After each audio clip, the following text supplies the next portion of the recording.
All right, looks like I am live. Hey, I haven't made a video in a while, so I just thought I'd take a little time. I've been very, very, very busy at work, and so I thought I'd just take a moment to make a quick video just to say hello. Looks like I'm approaching 1,000 subs on my channel, and so I just wanted to make a quick video to kind of catch up. Maybe, just go through some of the things going on in my Facebook group, Flat Earth Kent Geodesy. For any of you that is new to this group or haven't heard of it, here it is. You can join if you like the idea of what I'm saying here in the description. And just some recent posts. I'm busy at work, but I tend to look in here in the morning and the afternoon. I can stay in touch with what's going on in here. I once in a while will post some things that interest me about the electric universe and other dissident scientists that are questioning the mainstream view.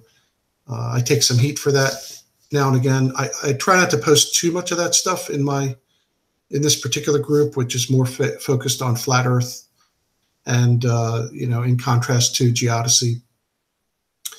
But every once in a while, I will throw something in here, like this one was interesting. These Thunderbolt videos that they're about maybe 10 minutes long. You get one a week or so. The nice thing about these videos is they're not here, advocating the electric universe so much, more so that they are reviewing papers being presented in the mainstream, recent papers, recent findings, recent things that are being discussed in science, and I find that interesting. So to not necessarily hear it from the view of those who are presenting it, but from someone who has a background to read it and comment on it. So I threw that in here, and you know what? It descends into the whole controversy of the electric universe, and that's not what the point was. The point was to discuss the actual papers that are being presented. Anyway, so that's in here, and I actually ended up creating a different group. I wonder if it's linked here. I have my other group called Science Unsettled. And so that's where I do most of that. Okay, so and that group's actually growing. That's up to 106 members now, so it's growing pretty quickly. Anyway, I have fun in there too, but like I said, once in a while I will throw an electric universe related post in here, but not too much. Anyway, so I try to keep that separated. I do share recent and relevant material regarding, for instance, what is the NSRS, the National Spatial Reference System. There's a lot going on with in geodesy, and there's a lot going on worldwide and also nationally in different countries. I throw some things in here from Australia and Great Britain that I'm aware of. The main thing here is that the National Spatial Reference System is approaching a new adjustment, a new realization. We've been through, several since the late 1800s. The first one I'll just mention here is NAD 27, the North American datum of 1927. Then there was a readjustment in 1983, which was published in 1986, and that's called NAD 83, North American datum of 1983. And there have been some tweaks and adjustments of that along the way.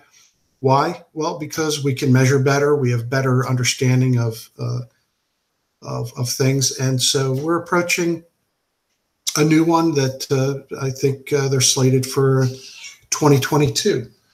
You might hear my cat in the background. We got a new kitty cat, Chloe. And all right, let's move on here. Found this cool video of this guy. His channel's called, I think he's called Highwayman. And I get the sense that he posts videos of him driving along spans of highway. And this one happened to be the causeway across Lake Pontchartrain. And he makes some interesting comments at certain points along the way in the video, that this bridge spans 1/1000th of the Earth's circumference. And he makes the point, yeah, Highwayman. There he is right there, Highwayman. And, oh, you know what? I better go check to make sure I'm actually being heard. Hold on. You know me, sometimes I do these videos and I'm not sharing my screen or people can't see it. Hey, thanks, John. Yeah, nearing 1,000. I guess that might get there in another year or two at the rate I'm growing.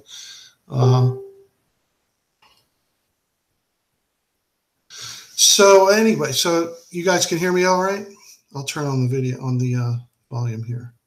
Sound check. So anyway, so you guys can hear me all? Yeah.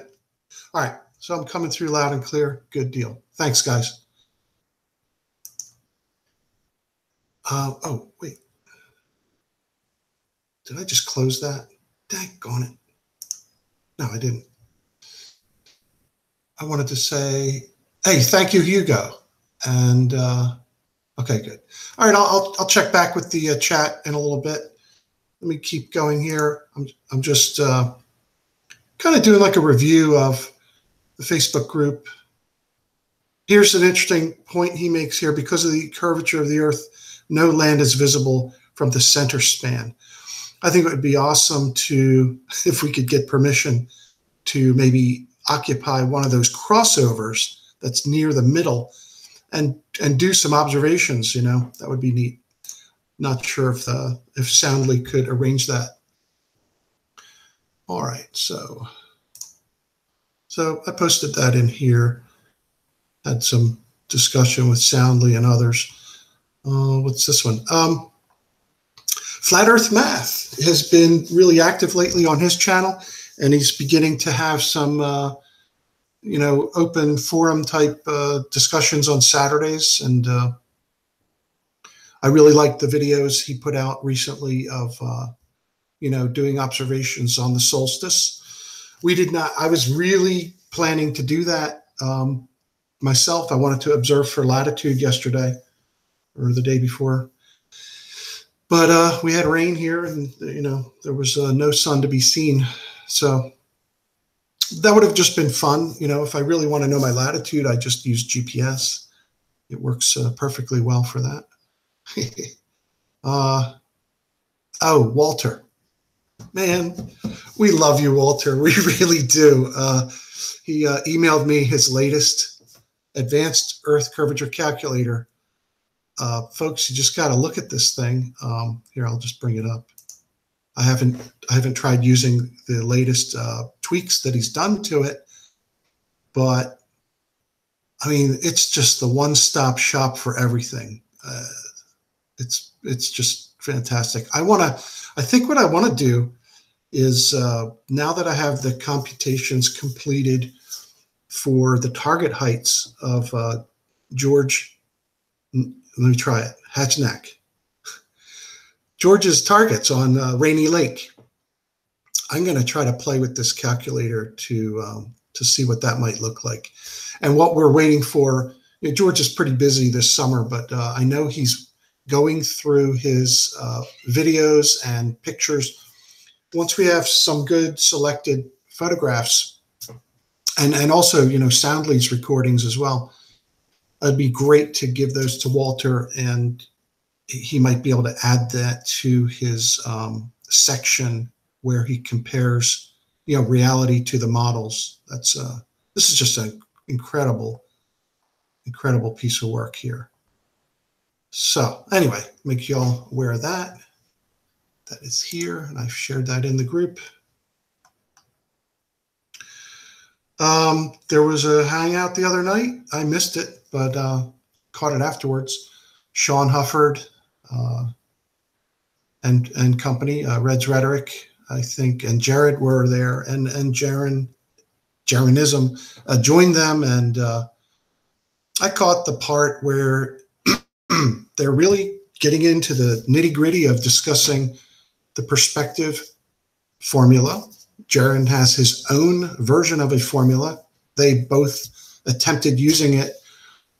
From what it sounded like to me, it's based on ratios. I mean, I get that. You're talking about ratios. But I don't think he ever completely was able to demonstrate how it's used. So you can check out that video yourselves. I just made a comment that, the video Jaron made of me that he called Holy Geodesy or something, my sermon. He says, I'm measuring nothing but perspective. And he's right. I mean, if you think about it, when you're measuring triangulation with a theodolite, the things that you're measuring to, whether they are water tanks, church spires, all manner of features out there on the landscape, they obviously appear smaller. There's no doubt about it. So what? They appear smaller, but we can still measure the angle quite easily. Kitty cat. Kitty, kitty, come on. Yeah, come here. Anyway, yeah, so, there's no need for all this confusion about perspective, except for the fact that on the flat Earth side, you guys are seeming to be the ones that seem to be very confused about it. And especially this whole thing about the horizon always rises to eye level, but you have Jaron and others saying that perspective causes things to drop in the distance. So which is it? Are things rising? Is the horizon rising, or is the horizon being lowered by perspective? How does it work? You guys are the ones who have to figure that one out. But geodetic triangulation works perfectly well. We're able to measure the locations of all kinds of features and plot them on maps, and that's how it's been done. We still have these maps; they exist. And I keep raising the question: look, if you really think that the measurements made by surveying are flawed, as you constantly point out or make the claim of, then that means everything we've located and done using surveying methods and procedures has to be wrong too. So you can't keep quoting the elevations of mountains. You can't talk about how far away they are or how far it is from one place to another, because you're using the same information derived by surveying to plot those locations on paper maps, which eventually end up in Google Earth anyway. That's what everyone's using. So you guys don't know if you're coming or going. You don't know where up or down is. Okay, whatever. Here, yeah, I posted the video in here by Flat Earth Math. He did a series on these, actually, I think. I didn't catch the last one. Here, what I do is occasionally, as members enter, I will always throw this little announcement. I used to actually tag the people that came in to say, hey, greetings, welcome. I used to do that when the group first started. I stopped doing that just because maybe some folks like to come in and maybe be unaware, not known that they're here and they're lurking, and that's perfectly fine. But then again, I just ask them, hey, read the pin post, read the group description, and see if you want to be here.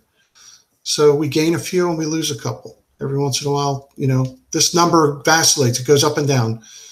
Here it is at 2714. It's been as high as 2,720 people or more than that. So they come and go, and that's fine. Let's see.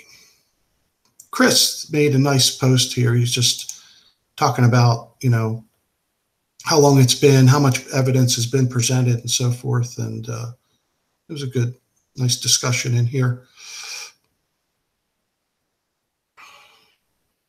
see which one this one was.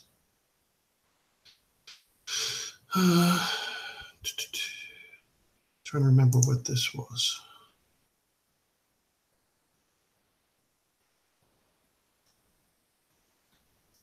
I do not have an ad blocker. Sorry, folks. Oh, yeah, this guy was funny. It's just a parody on Flat Earth. Okay.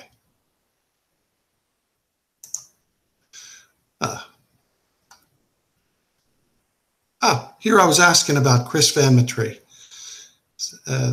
I did, what, 2 Hangouts with him, wondering if anybody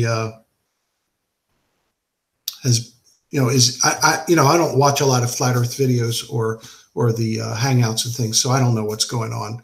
If he is still actively engaged in his test that he was involved in out in Utah, I think, or somewhere. I have a little video clip I was going to, maybe I should run that. Just stand by. Let me find.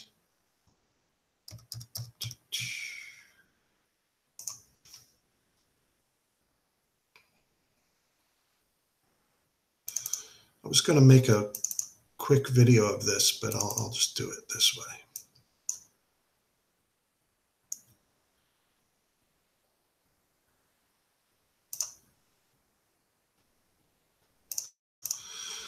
So, before I run it, I'll give you a little intro to what is happening. That's not what I wanted to do. Crap. This is going to fire up Camtasia. I'll have to kill that when it gets done. I'm going to bail on that. Do it another time. I do intend to make a video.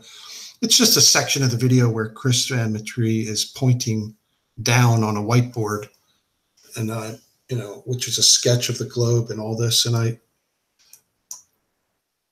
make it I get him to realize, well, down is where you're sitting in the room, and then I indicate on the whiteboard. I say, now point to where you are on that whiteboard. There can't be 2 downs. Down is where you are, and it doesn't matter where you are on the earth. Down is going to be at your feet. Anyway, I'll talk about that later. But the reason I brought it up here is that the FE Corps, when they put out their report, that PDF file, they've got Chris's name on there. And I'm thinking, okay, is he the surveyor that they had in mind? When I asked them, I was proposing to them that they include some Hungarian geodetic network references that are near and around that lake.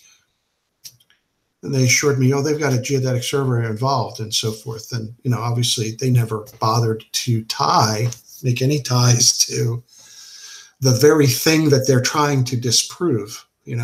Makes no sense, unless, of course, you're not really trying to do that. So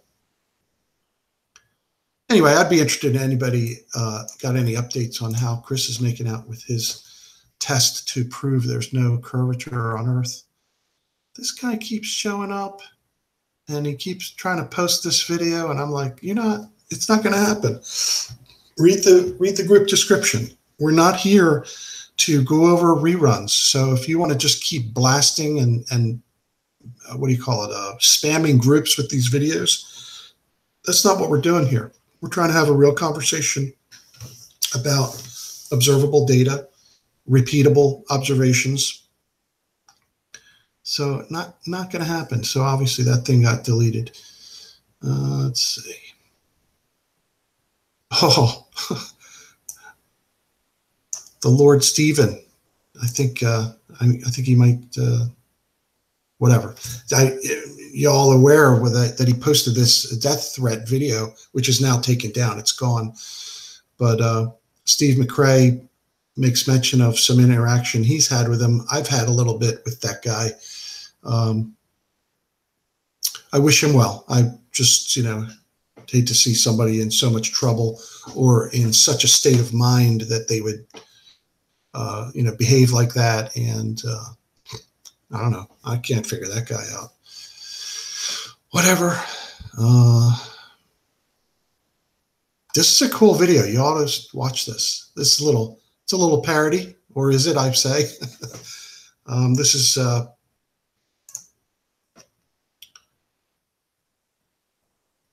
ads. Sorry, folks. Skip that ad. Anyway, y'all, if you don't know this this channel, check it out. They put out some really good information. This right here, though, is funny, except it's not so funny, because honestly, it looks like this is where things really are or are heading. Anyway, I leave that for you to check out. Again, that's one of these little maybe off-topic deals I throw in here once in a while. And Chris Degenhardt is a master AutoCAD operator, survey technician. I don't know if he's a licensed surveyor or not, but he knows surveying and he knows his AutoCAD. And just big shout out to Chris. He's helped me create some AutoCAD drawings for a video I hope to produce soon using Earth-centered, Earth-fixed coordinates, in 3D. So this is just one of the things that this whole flat Earth thing, I'm kind of thankful for the fact that this movement, I don't know, brings together people like all the folks that are involved in discussing this. It's really cool to meet so many people doing their various things in response to it. So it's fun. This is a fun distraction anyway.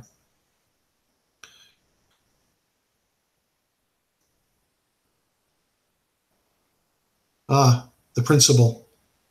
I've had my run-in with these guys. I got what, blocked from their Facebook group. Yeah, just trying to discuss the CMB. And there are scientists who have really investigated the possibility of being able to detect microwaves from space. And there's a real good series of videos that you can watch on that, especially by Pierre Robitaille. And I mean, I'm not a scientist, and I am not trained in all of these very technical, high-end, applications. However, I do know how to use GPS, and GPS detects microwave. And I made a point to the guy, what's his name?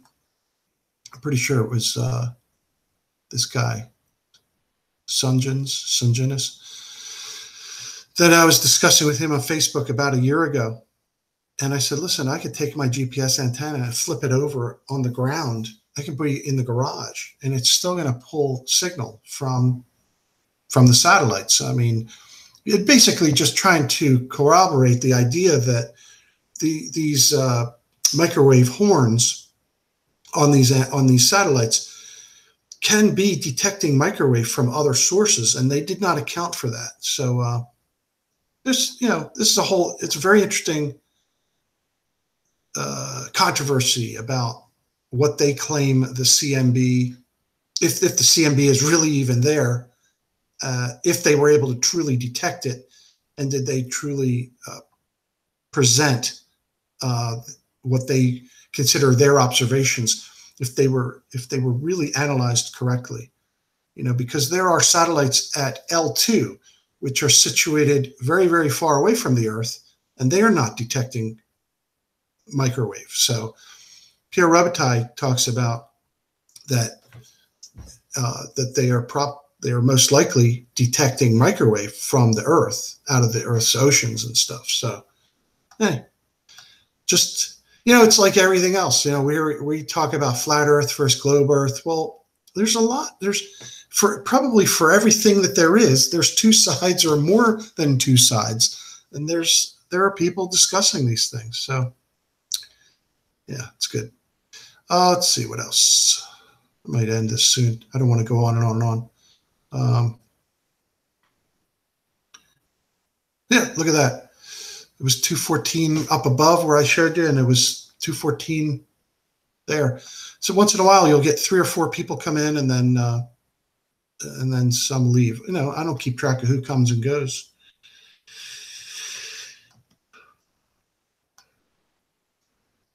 Nicholas puts out some good graphics, all really good stuff. Like I said, different people from different backgrounds pulling together their information and presenting it,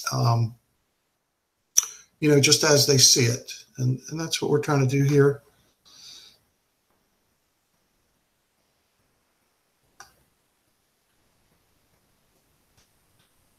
I might just be, Survey Earth in a Day. This is an initiative. Let's see here, if I feel like clicking on this. Justin Jaybird, he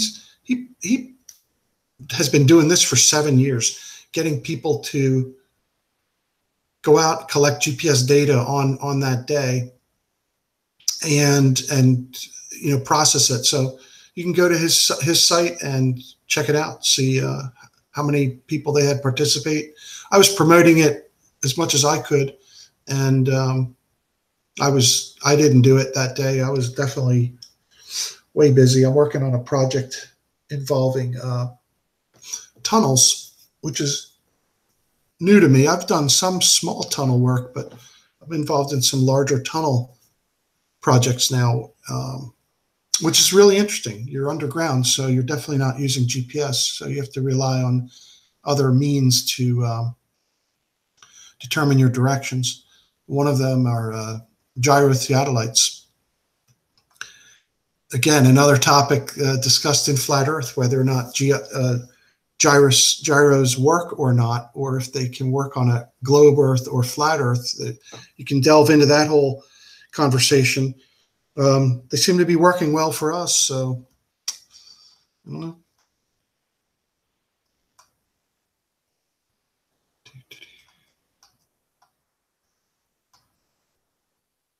I think I'll wrap it up. I think I've done a video. Oh, this is great. Yeah, I do want to talk about this. Folks, this is such a great picture that I'm really thinking about going up here. This is in Connecticut. So you're seeing the new Freedom Tower they built there in at the World Trade Center. And this body of water is, what is it? Long Island Sound, I think.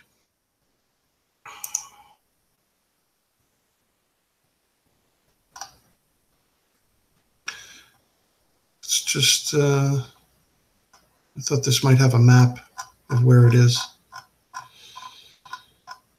That stretch of water. But anyway, it's a pretty tall building. You're only seeing, what, the top third of it. There's the spire on top. That might just be a trip to make maybe in the fall. You know, it's no point doing it in August.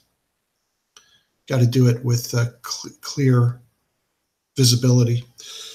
So I want to get up there for that. There's the Empire State Building.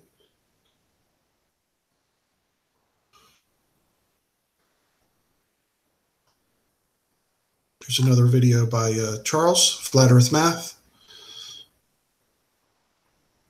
Oh yeah. Well, I think I'll end it here. This is Walter Bislin did an amazing job with the FE Core report.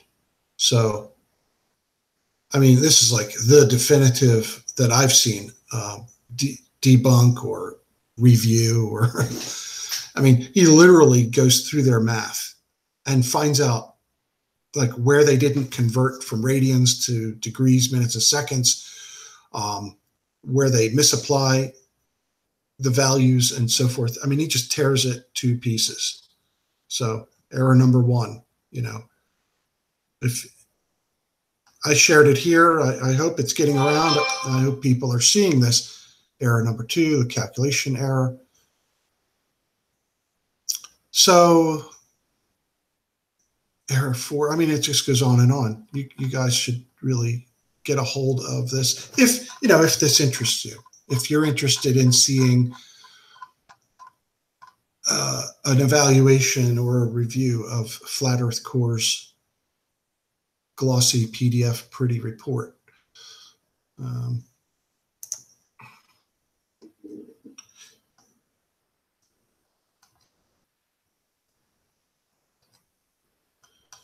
So maybe we'll call it a day. Let me go back over to the chat, see what people might be saying.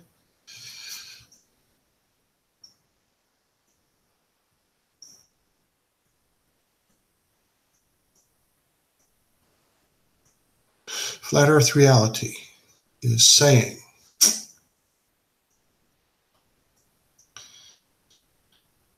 what they mean is things clearly get smaller as they go away from you, the Earth, from you. The Earth, regardless of shape, continues in front of you. The objects will get smaller. The horizon will not get smaller, so it won't get lower. It appears to rise because of your line of sight grows with distance.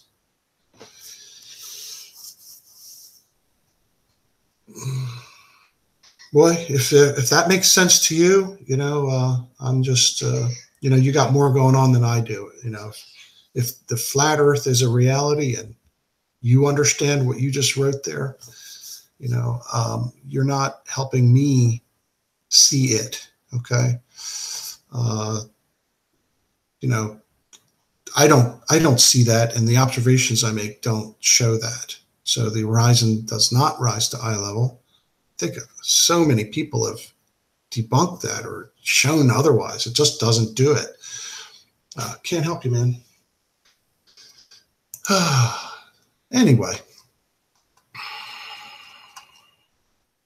I mean, how about this picture right here? I mean, that's just one. Is what I now use as my whatever icon or whatever. I mean, that is a level telescope crosshair. And that's the city of Philadelphia, 30 some miles away. That's the horizon. Those are trees, all right? Some people think that's water. This is a forest. This is taken from southern New Jersey. And, if the Earth were flat, this crosshair would be down here. It doesn't matter that the buildings are smaller. Yeah, of course they're smaller. They're far away, so they appear smaller. But the elevation of this crosshair is not 1,000 feet, and that building is 1,000 feet tall. So Walter, I think I just passed it by. I thought I posted. Yeah. Walter Bislin has put this in his modeler.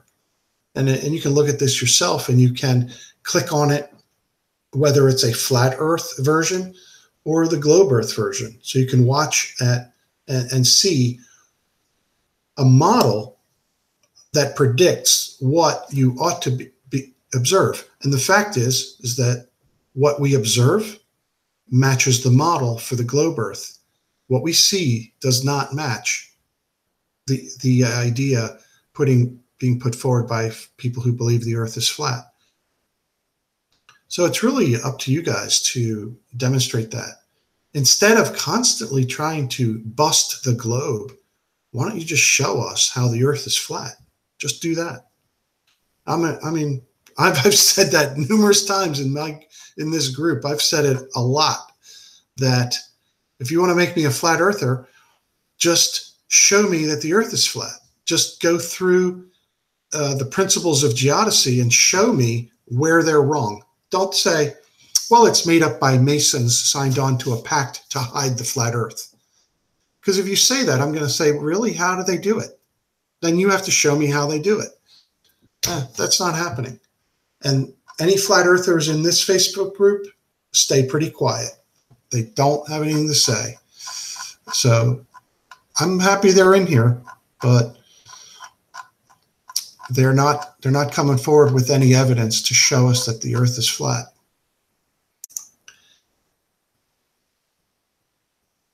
Oh, John's asking, what are the diverging crosshairs on the right? Okay, let's go look at that. To the top of the group. Oops. Here's where you're going to hear me say the words, I don't know, because I'm not going to sit here and pretend that I know. This is called a wedge. And by the way, this picture is through the auto level, not the T2. But I have pictures with the T2 as well. But this one turned out really clearly. So I like this one because I put both here. I set up the theodolite at this location, and I went up another time and set up the auto level. Because when I did my observations with the theodolite and made my video, people were saying, oh, that's all very complicated. And I said, well, you know, here's an auto level. It's a very simple instrument. And I encouraged people to go rent one. You could go to Home Depot and rent an auto level.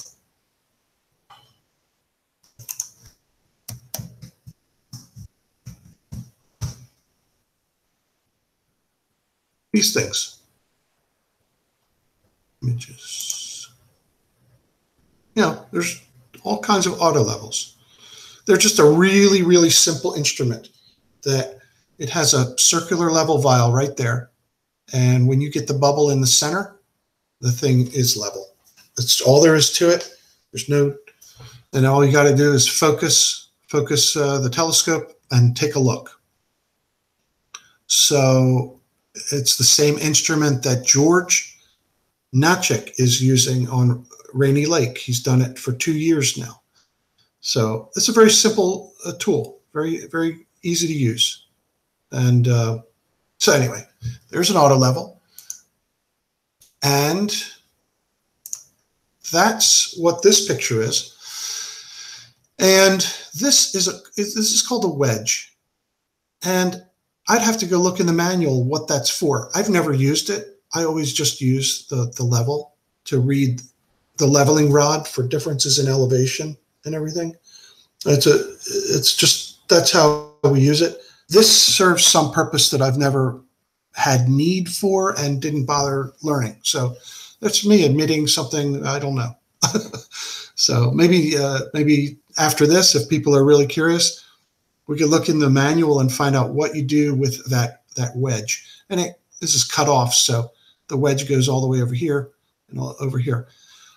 My guess is it might be used for measuring distances or something, but I don't know. I've never had to use it.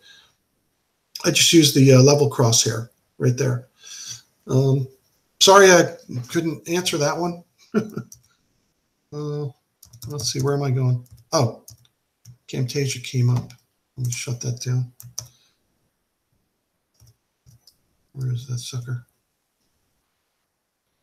Guess maybe I should play. I can play the video now.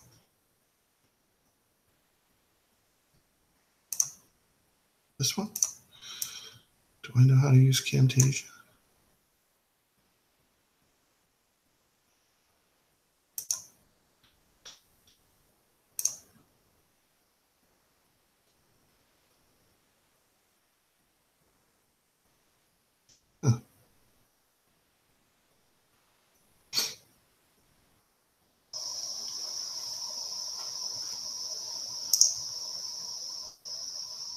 Oh, I was probably going to cut all this off.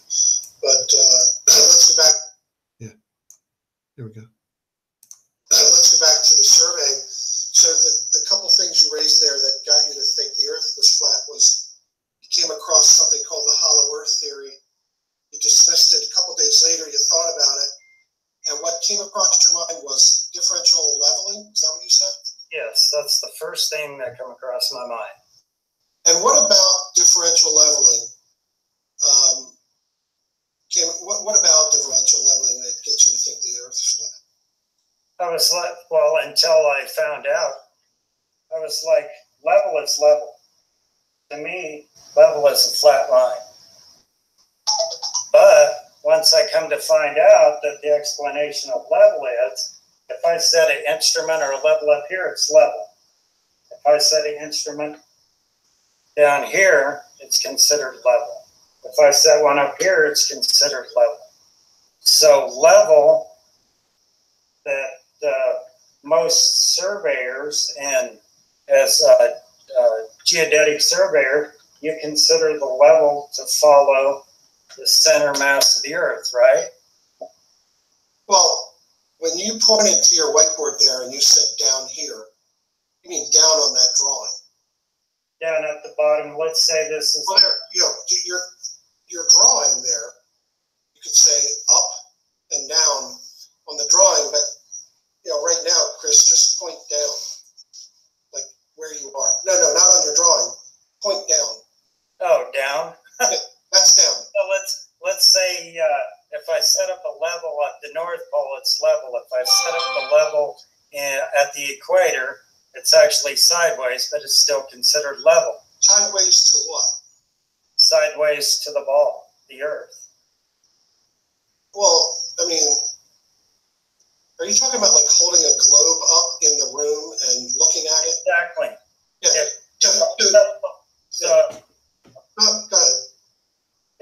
So that's why I drew this. Let's say this is the globe. Okay. This is somewhere in America. Okay. If I set so where's down? Show down on that. Down is here. No, show down on that drawing. On this drawing? You know, just like right now. You point down right now in your room. Okay. Now you're in America. And let's just say you are at that level that you were just talking about. The one in America. Go ahead, point your marker up there at that. Where's down?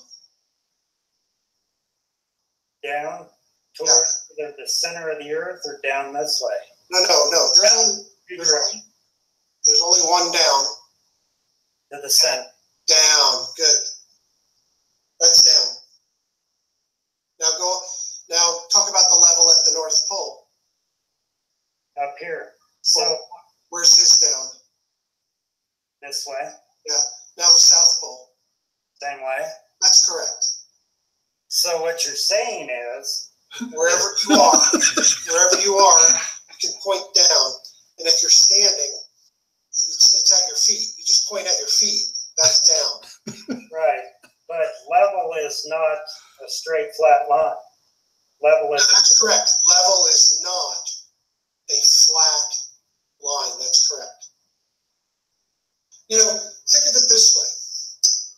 Think about the old transit with the level vial, right? That bubble in that piece of glass, when you tilt that glass, you can tilt it until the bubble is evenly centered in the level vial, right? Because the level vial is curved. You realize that, right? Yeah, most are. Well, they have to be. If it's flat, you could never... If it was an absolute straight piece of glass, it wouldn't work. But the level vial is about maybe an inch long.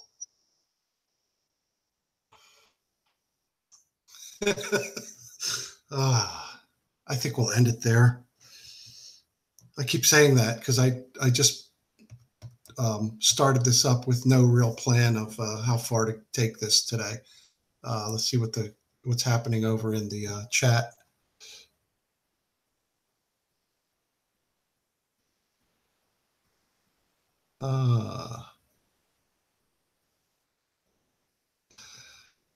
I don't know, John. I kind of think Brian Mullen had a little bit more going on. Maybe. I don't know. Okay. So what you just witnessed there was someone who is absolutely, completely confused about where down is.